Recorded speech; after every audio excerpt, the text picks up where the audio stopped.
Welcome back to the Stratosphere, and we are going to be resolving the Speedo issue.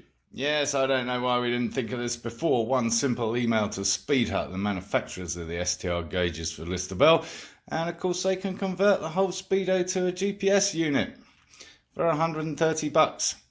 What were we thinking, or not thinking? And what I'm hoping is we can get it out without taking the entire dash off. I don't know if we can get up there and just unscrew it. Hopefully we can. Well, if it was the rev counter, maybe. But it's over there. There's an awful lot of wiring in the way. So, no, we can't get to it without disrupting all kinds of stuff. So I'd rather get the dash out. And while I'm under here, I'm thinking that I want some kind of tray to fit from here to here, just to cover all this up so it doesn't possibly fall down and get trampled, etc. And there's a close-up of those lovely brakes while we're down in the footwell. You might like to see that, you might not. Anyway, there they are. There's the Willwood braking system. Beautiful. So to remove the dash, it's just 5 little Allen bolts. In fact, it's 4 because there's one missing. Yeah. So yeah, one up top there, a couple down there, and yeah. All right, let's get the dash out. So that's those 4 bolts all taken out, and the dash just then moves forward. Okay. I was rather hoping there'd just be one plug to undo, but of course life is never that simple. So, here we go. Okay, we're free and clear, and I've marked that one with some blue tape because there were 2 connectors like that, one of which is not plugged into anything. So I don't know what that's all about. But we have our Speedo ready to go to Speedhut. We have our little bolts neatly laid out, so I know which one is the long one, but basically it's the bottom left. Well, the good news is 2 weeks later or something like that, the Speedo is back with its GPS unit. Yeah.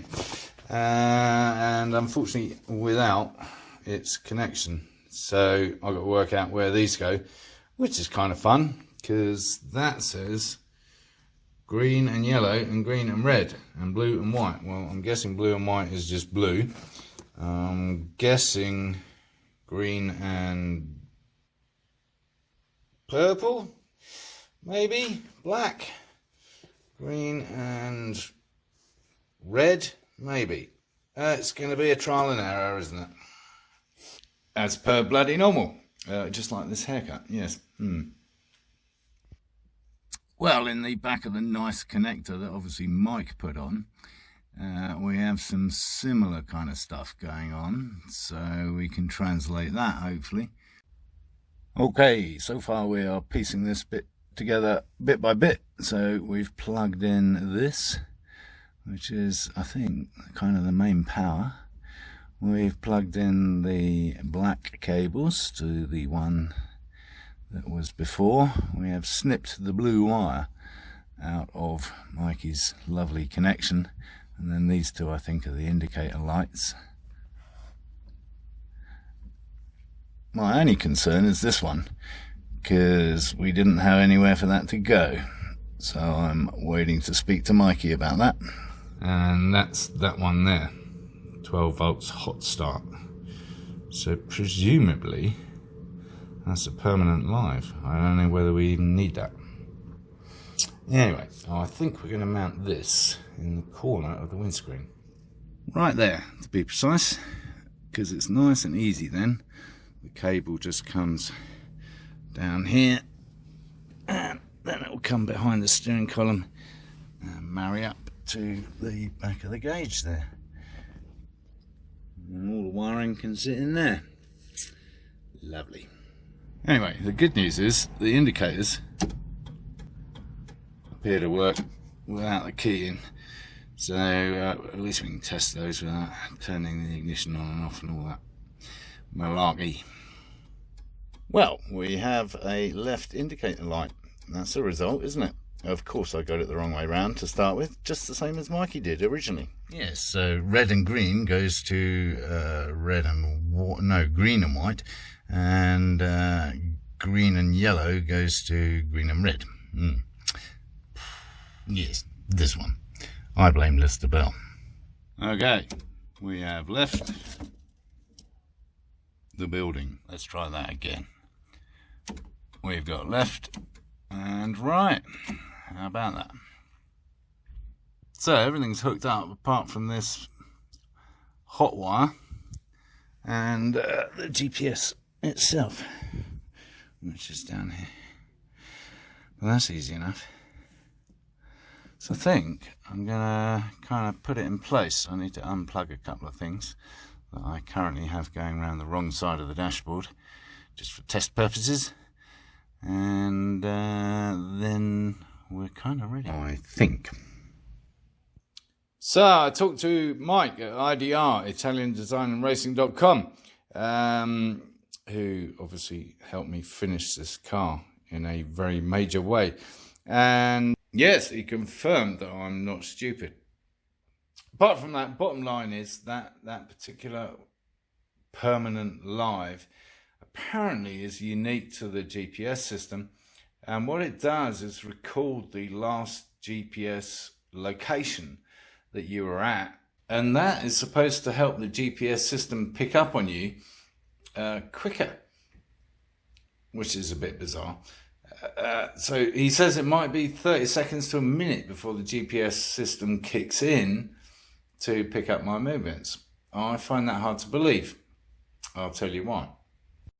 Because just in case you're a Lancia guy and a Stratos guy and whatever, and you're only watching this particular playlist series, whatever, I've now bought 2 of these, which are less than $20. And you plug them in to a USB and they work instantly, honestly. It's supposed to be a heads-up display, whatever. I've used them on motorbikes and they work perfectly. So as you can tell, I didn't get to test drive it today to see if anything works that I've plugged in, but I will endeavour to do that shortly and let you know how it went. I've even got a new camera mount for the inside the cabin, so we'll plug in a GoPro or whatever, and we might even try this out. Yes, I shall be holding this in my hand because I've got no other way to mount it at the moment, but we might try the 360 stuff. Yes, this Ricoh 360 camera, which apparently is very expensive, that I was given by a very good friend of mine.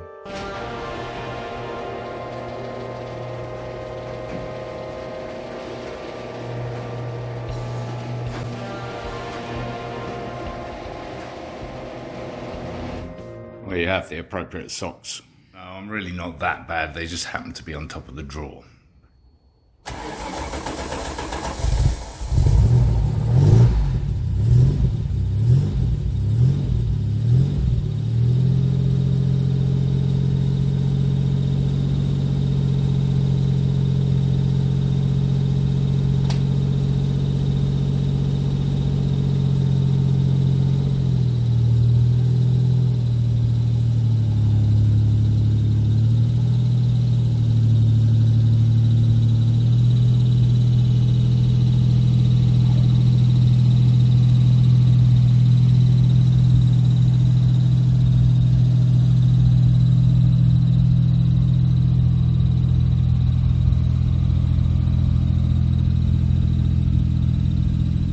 It's definitely on.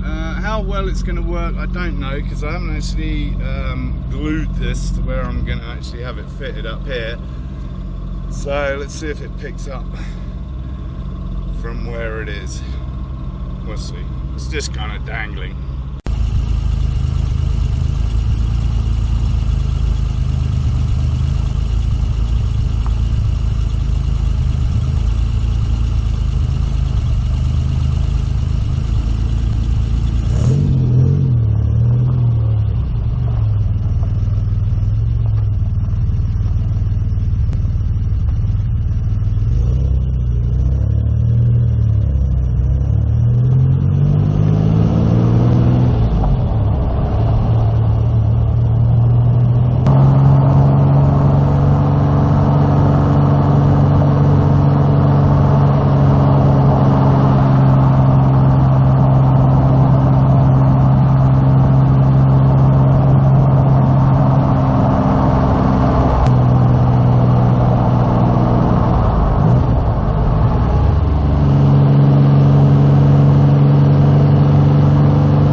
that's all rather good. I think we finally solved the speedometer problem. Yes. Don't know why we didn't think of it earlier. All that remains to be done is to actually mount the sender unit, and I think we're going to put it where I intended. It seems to work fine dangling just there, but actually I might try it just hidden inside in that gap there, see if it still works. I'm going to try that first. Well, I think that's about it for this episode. So thanks for watching, tuning in, give the video the thumbs up, subscribe down here somewhere, and encourage others to watch my lunacy.